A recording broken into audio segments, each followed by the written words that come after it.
It's happening. It's happening, guys. I have my Alani Energy Sherbet Swirl.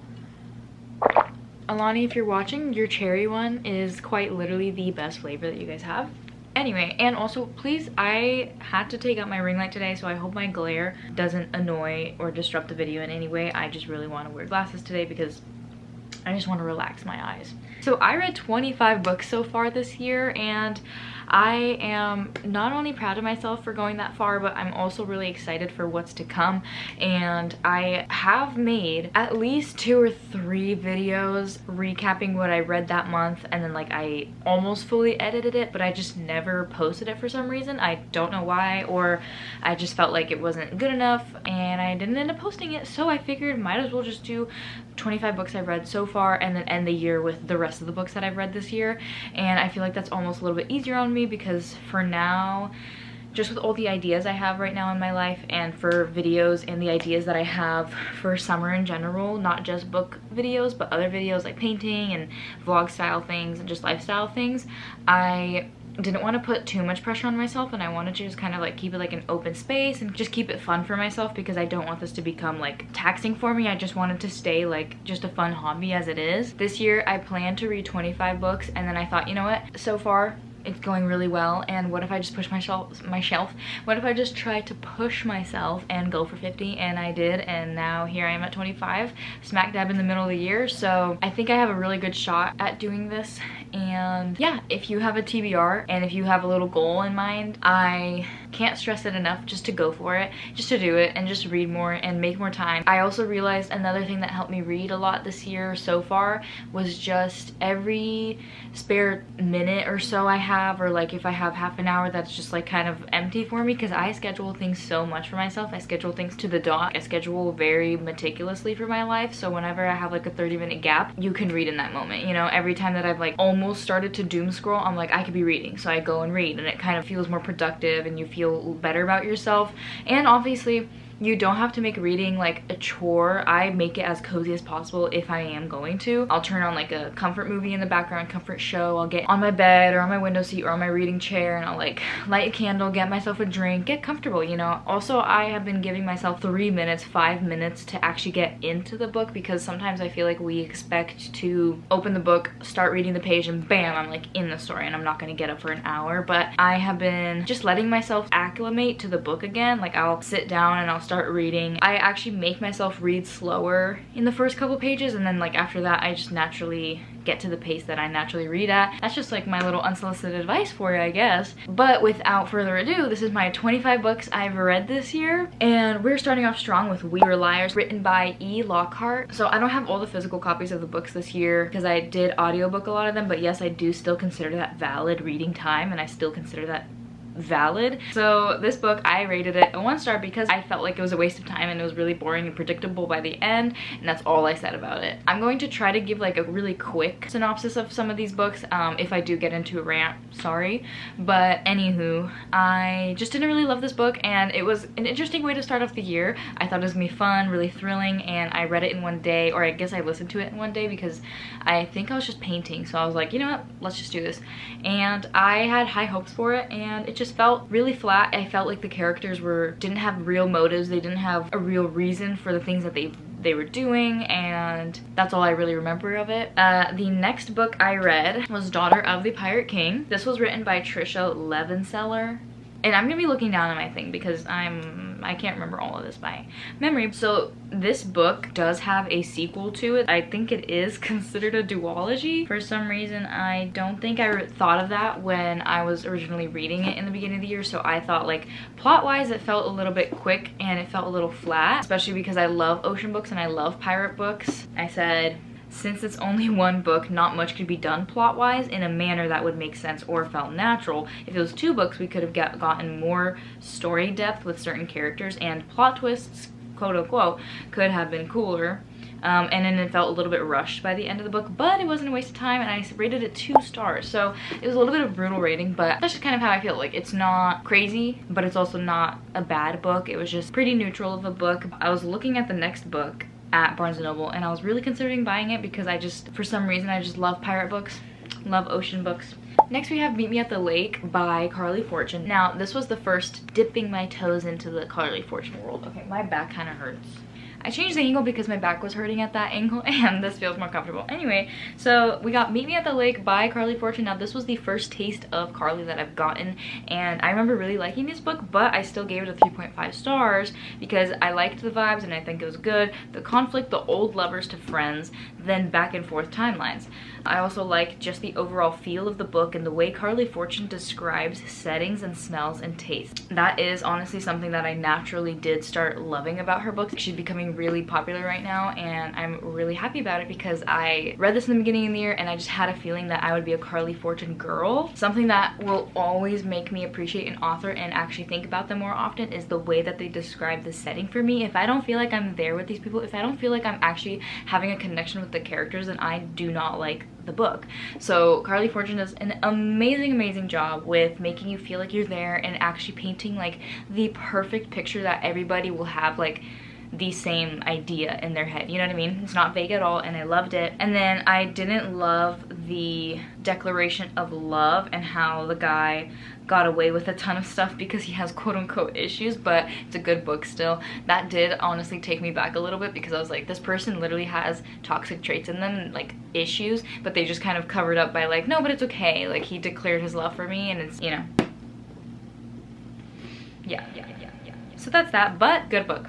I really recommend it. Next we have The Betrothed by, I believe, Kiera Cass, and I actually DNF'd this book because I started listening to it and it wasn't necessarily bad. I just wanted a palate cleanser, but I ended up getting that from Meet Me at the Lake. Whenever I DNF something, I don't really want to give it a rating or anything. I think I might pick it back up when I want something like super fluffy and like 2014 coded, so we'll see.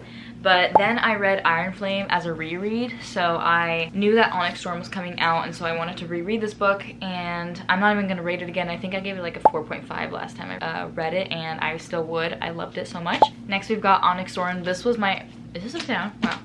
Next we have Onyx Storm. This was my first 5 star. These are both by Rebecca Yarros. I was debating giving it a 4.5 or a 5. I remember in my video I was like debating, and just after I really sat with all my feelings and my emotions and like just how this book made me feel, I did give it a 5 star because honestly like there wasn't anything left for me to say. I gave it a very fat review on my phone. So yeah, it felt like a movie the way, I remember I said something really cute. Yeah, it felt like a movie and it felt like I was literally there in the way that Rebecca was describing settings and blue waters and the way that people are just so different in different places of the world that they explore in this book. I said I loved the feeling of being a part of something, and I feel like that was one of the things that really made me appreciate like the book community and the book world in general, is that like you are actually a part of this community and you are like everybody's welcome to read it, and it just felt so like surreal. I think this was my first like new release after becoming a reader where I'm like in real time loving an author and in real time with the rest of the people enjoying this book. So I felt really connected to just like everybody that reads, and I was like, I feel like I'm in a club, and I feel like even in the book I feel like I'm in the school that they are in, which sounds really weird, but like you're a reader and you'll get me, you know what I mean? Moving on, we've got Funny Story by Emily Henry. I gave this 3 stars, and yes, I did lose the dust jacket for this, but I actually really like the pink. I think it's really adorable and it's really beautiful on my shelf, so I really like it. I gave this a 3 stars because it was a good book, some plot holes with characters, and the development could have been better. So I remember a lot of the like some of the things in this book they let go of really quickly and easily, like some issues and some non-closure moments. It was just like, so we're not gonna talk about that, or like we're not gonna address that thing, and we're not gonna talk about that person that we never had closure with. It was just like a couple of moments like that that kind of deterred me from giving it a 4 star, but I am willing to reread it because I've been hearing a lot of high praise again for it, so I'm like, should I reread it? I don't know. Okay guys, next we have like one of the biggest things I had to do this year, and it was tandem read Tower of Dawn and Empire of Storms by Sarah J. Maas. Now, if you didn't know already, I have been reading the Throne of Glass series since last year, October. I've been taking it pretty slow, clearly reading a ton of books in between this series because it's really heavy, and I think it's definitely doable and really fun if you read it all in one go, not having any palate cleansers or books in between in general. I enjoyed it very much. Empire of Storms, I gave a 5 stars, guys. I have been giving every single book in this series a 5 stars, and I think that just goes to show Sarah J Maas's universe building and Sarah's writing in general, and it makes me want to read ACOTAR, but we'll see if I get there, honestly. Empire of Storms gave it 5 stars. This book gets really fun. I can't even say like anything that I wrote down here because it's like fully spoilers, but loved both of these books. I gave them both 5 stars. I loved tandem reading. If you're gonna read these 2 books, guys, please tandem read them. There's a list that you can refer to when you're reading it, and I did that and I loved it. I honestly am already thinking of when I want to reread this entire series and go in and tab it up and, you know, highlight and everything and annotate. It makes me love reading even more. So 2 5 stars again. So it's my 3rd 5-star of the year. Now we're heading into March. So February, all I was doing was tackling Tower of Dawn and Empire of Storms because it was still cold in March, and so I went to Happy Place by Emily Henry. This one I gave a 4 stars. I said it was a great read and I felt a ton of emotion, nice climax and conflict and nice ending. Wish we had an epilogue and maybe more development with a few people, but other than that I really liked it. So yeah, one thing is like if there's no epilogue, I'm sorry, excuse me, we came this far with the characters and we're not seeing what they are doing 5 years later or 1 year later or 2 years later. Excuse me, I need to find out what happens after, but there was no epilogue, which, you know, made me feel kind of lonely and sad because I'm like, my friends are, you know, not there. So I do also want to reread this book. So since I was getting out of Tower of Dawn and Empire of Storms, I also had to kind of get myself out of the headspace of we don't have 7 books of context here. We have just 1 book to make a beautiful story. So I had to battle with that mindset in a way, and I was still able to overcome it, and I gave it a 4 stars. So I'm really happy with this one. I think this is probably my most controversial rating of the year, but I DNF'd Beach Read by Emily Henry. What I wrote at the time was I DNF'd it, but I gave it a 1 star. So I said I could see where the plot is going. I could predict the conflict and it doesn't feel worth finishing. I felt like the book was too hyped up and we are told how the characters act and they tell us what they're like and it's not shown. I'm 60% through and I'm still bored. I don't like the male main character and the insta love is weird. I gave it a shot though. Yeah, so I remember I was literally like this much into it and I was so close to finishing it, and I found myself to be really bored with it, and the mailman character did not like him. I know that everyone's like, oh, but he's Grumpy Sunshine, Grumpy Sunshine. I know characters later in the year that I have read that Grumpy Sunshine, and I have loved them, but I think this guy, it was just like really quick insta love. It was very like we're telling, we're not showing. And I just remember being bored and I was like, I understand that I'm 60% of the way through, but I just can't finish it, so I DNF'd it. And I think that's the most controversial like opinion about this book that I've had, or about a book that I've had, especially with a popular one like this. Moving on to a much better rating, we've got a 6-star read with Nothing Like the Movies by Lynn Painter. Now I was obsessed with Better Than the Movies last year. I gave it a 5-star. And I did not see a 6-star coming with this. This is my first 6-star read. I loved quite literally everything about this book. I was giggling, I was laughing, I was crying, and we grew with the characters and amazing song choices by Lynn Painter. I'm sorry. She basically does like a playlist thing and I was just listening to the music every time, and guys, I mean, it was just an amazing experience. I absolutely loved it. I've talked to a lot of people that don't have the same opinion as me for this book. Like, they've given it a really good review, but it wasn't a 6-star for them. But it was just personal. You know, reading is so personal, and I have to remind myself about that often, because I'm like, it's okay to not have the same opinion as other people, and vice versa, because that is quite literally how the book should make you feel as a reader. Yeah, very happy with my first 6-star read ever, and I'm excited to find more. Now we have Carly Fortune's Every Summer After. Now, when I look back at this book, I have a lot of fondness for it, and I have a lot of love for this book. Okay, I'm just going to come out and say that I love Carly Fortune and I have a very great fondness with it. However, I gave it a 2.5 stars. I didn't even give it a review on my phone, so I'm guessing it was because Percy and Sam, their story was a little bit, there were just some things about this book that just didn't hit quite right, and I liked where everything was going, and I love, again, the way Carly Fortune just paints the scene for you and how she just writes out the scene for you. I love the cover art. I actually follow this artist online, Elizabeth Lenny, right there, Elizabeth Lenny.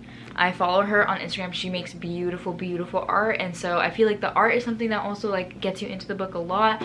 And yeah, it was still a good book. That's kind of how that went. So at this point of the year, I was reading a lot of rom-coms, so I picked up First Time Caller. I gave it a 4 stars. This cover, again, beautiful. I still think about these characters. I still think about this book.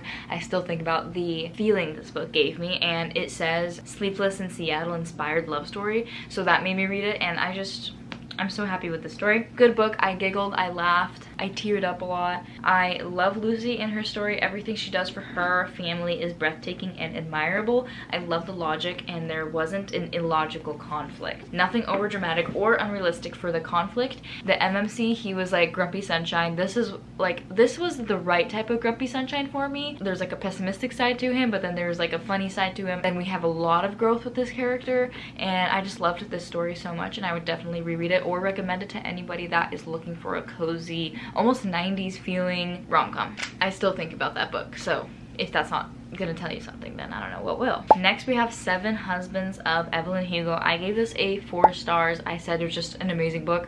Honestly, I loved the story. This is actually, I think, my first historical fiction read ever, and I was kind of nervous going into it, but I was just really curious, and I think I have started it before, so I just picked up where I left off. It was really good. I loved it, and it got me into historical fiction. Now I can't stop reading Taylor Jenkins Reid because of her books, and they're really good and I really like them. Next we have The Crash by Frida McFadden. I gave this a 2.5 stars because the ending was meh and the plot twists were cool, but at the end it felt really patchy. Yeah, I do like Frida McFadden a lot, and I read Never Lie in December, like right before January started, and I really liked that book, and that kind of got me into a Frida McFadden kick. But yeah, just this book in general, it was a fun, quick read, but other than that, nothing much. Next we've got Sail Remember Me. I gave this a 3.5 stars. This does have a pretty heavy topic in it, and I did like the insta love because I felt like it was needed for the story. Now, I've heard a lot of controversial opinions. People didn't like that it was insta love. Other people did really like it, but I did like it. I felt like it was needed for this story in particular.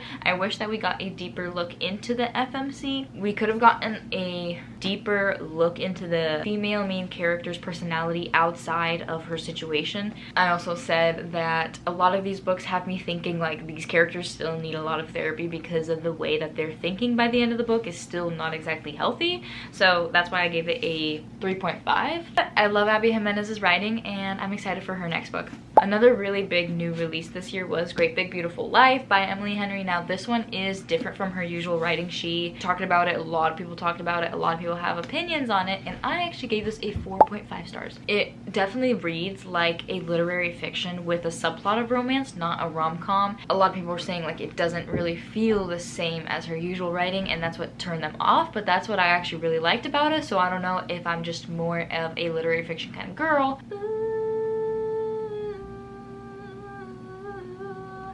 Especially right after reading Seven Husbands of Evelyn Hugo, this felt a lot like it, where we're taking someone else's story and we're writing it for them because they have chosen us for some reason that we don't know yet. So I really liked the mystery aspect. I liked the love here, and I made a whole video about it. So if you're curious, I have a couple of videos about that. Next, we've got Skyshade. Oh my god.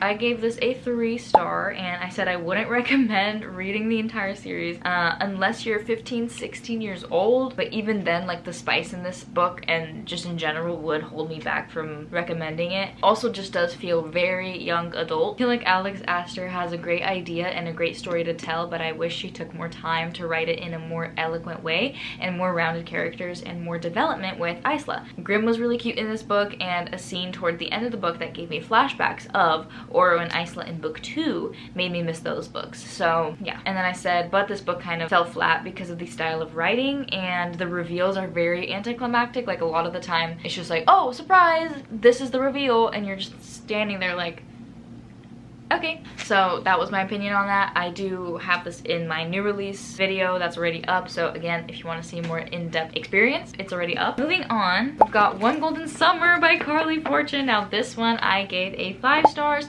and we've got tabs in here. This is actually the sequel to Every Summer After, but it's a different person, so it's like an interconnected series. And basically the brother in that book, he's grown up already. A lot of them, all of them have grown up, and and he's actually like 35 in this book already. And yeah, he meets somebody and the main character, love her so much. Great character development and the flaws were resolved. Great characters, and I laughed and I giggled and I cried and all the above. Again, highly, highly, highly recommend it. I think you do have to read Every Summer After before you read this one, because it just gives you so much more context with Charlie's story, and it's just a really beautiful book. I think if you're gonna go into this book right after Every Summer After, I think you'll appreciate Every Summer After more. So this was a really, really fun read for me. After this, I did a quick reread of Reckless. Like, it wasn't a reread where I sit and I enjoy and I relax and I read slowly. It was more of like, I need to skim over every single chapter to see and get everything that happened in the book so I can make a video about it. So yeah, I'm not gonna rate it. I think I gave it like a 4 stars last year. Next, I listened to The Boyfriend by Frida McFadden, and I gave this a 2.5 stars. Did I give The Crash a 2.5? Yeah, I gave, oh my gosh, so this is actually the second book that I've given Frida McFadden a 2.5 stars, which is interesting because I really liked Never Lie. Regardless, this is Boyfriend by Frida McFadden, and I said this rating is for books that I won't think about again. It was an entertaining read while it lasted, but I wouldn't recommend it nor hype it up. It was a very good plot twist that got me, but at the same time, I feel like Frida McFadden seems to do a lot of the same plot twists, but I rated it lower because it feels like you leave with this really weird ominous feeling where a lot of the loose ends aren't actually tied up and a lot of the things that need to be resolved are just left open, which could be her writing style now that I think back to all her books. Alright guys, and then I went into Tom Lake by Ann Patchett. Now I gave this a 4.75 stars. So close to a 5-star because of how cozy and peaceful the story was. I want to buy the physical copy and annotate it. Yes, I need to annotate it. Maybe reread one day. I loved this book, but it was a little slow for me in the beginning, but also so worth the read. I'm so impressed and I loved the experience. So yeah, if you are thinking about reading this book, read it, listen to it. I loved the audio version of this because it was narrated by Meryl Streep, and her voice just puts you into the story and it really makes you feel like it feels right for the character. For some reason though, I was picturing this to be like in the 90s, like set in the 90s for some reason, and then when I searched it up, it was set in 2020, which I was like, that makes so much more sense why we have iPhones. But this book definitely had me feeling like Little Women vibes, and it makes me want to watch it now again. Yeah, if you're thinking about this book, go and read it. It's really, really beautiful. I think I did cry, or maybe teared up. I definitely had some moments where that was just like beautiful. There is a point that's like, I guess a plot twist, but it's not crazy, but it's like you realize like, oh my gosh, wow. And that part got me really well and I really loved it. Next, I have probably the most weird, interesting book I have ever read and listened to, and that is The Widow's Husband's Secret Lie by Frida McFadden. And I listened to this because it was like already available, and I was like, 3 hours long, what is this? I click on it, satirical thriller, and I was like, what does that even mean? Search it up. Basically, it's like a sarcastic thriller making fun of itself. I was like, what can this possibly be? Like, it's 3 hours long. I put it on 1.65 speed, so it's not gonna take me that long to listen to this, and I was baking a cake at the time, so I did end up choosing not to give this a rating because of just like how ridiculous this book is. Yeah, I found myself giggling. I found myself sighing so much where I was like, oh my god, like, are you kidding me? This is what we're doing right now. It did get my heart racing like before the first sarcastic drop. Okay guys, we're at number 24, and this is probably the biggest feat that I've had, and this is the craziest, biggest read that I've had, and it is Kingdom of Ash. I finally finished the Sarah J Maas Throne of Glass series, and I was putting it off for so long, and I was procrastinating it, and at the same time I was reading this book while I was reading all those. So from Tower of Dawn and Empire of Storms, I was reading this book side by side. I just was not ready to leave this series, honestly, even though it felt exhausting at some points. That was just a me problem. In general, like, I did not want to leave these characters. I was like, I don't want to say goodbye, because I know that at the end of every series there's always this big conclusion, especially with something this big and this crazy. And I did end up though finishing it, and I'm very glad I did, but I was sobbing. So there's that. I was crying, I was sobbing, I was shaking, and I tapped it up. Like, guys, this is kind of wild, you know, but I loved it nonetheless. Highly, highly, highly recommend this series. And yeah, I really miss these characters already, but I know I will do a reread someday. So now lastly was Fearless by Lauren Roberts. Now that was my 25th book, and I give that a 3.75 stars because I like the way that everything tied up, but it was definitely like this plot twist I have never ever seen in a young adult fantasy. I have never even thought of that. It's never crossed my mind that that could happen for this kind of stuff. And yeah, I mean, I really enjoyed the book. The ending of the book got me really dazed at some point. I think Lauren Roberts is a genius. However, I loved going on the roller coaster of the Powerless trilogy with the novella included. I'm gonna start going into the next half of the year and the next half of like my yearly reads, I guess. And I have a lot to read. I have a lot of iconic series that I have to read because, again, I'm a very new beginner reader hobby-wise, and I have never read Six of Crows, I've never read Caraval, I've never read Once Upon a Broken Heart, I haven't read Hunger Games, I haven't read the Cinder series or the Red Queen series, no Frederick Bachman, but I have all of them on my shelf ready to go. So I am going to hunker down for the last 6 months of the year, and we're gonna read a lot. And so with all of this being said, guys, thank you so much for watching. I hope that this got some books into your TBR. Maybe you got inspired a little bit. Nonetheless, I gotta go read. Love you guys. Bye.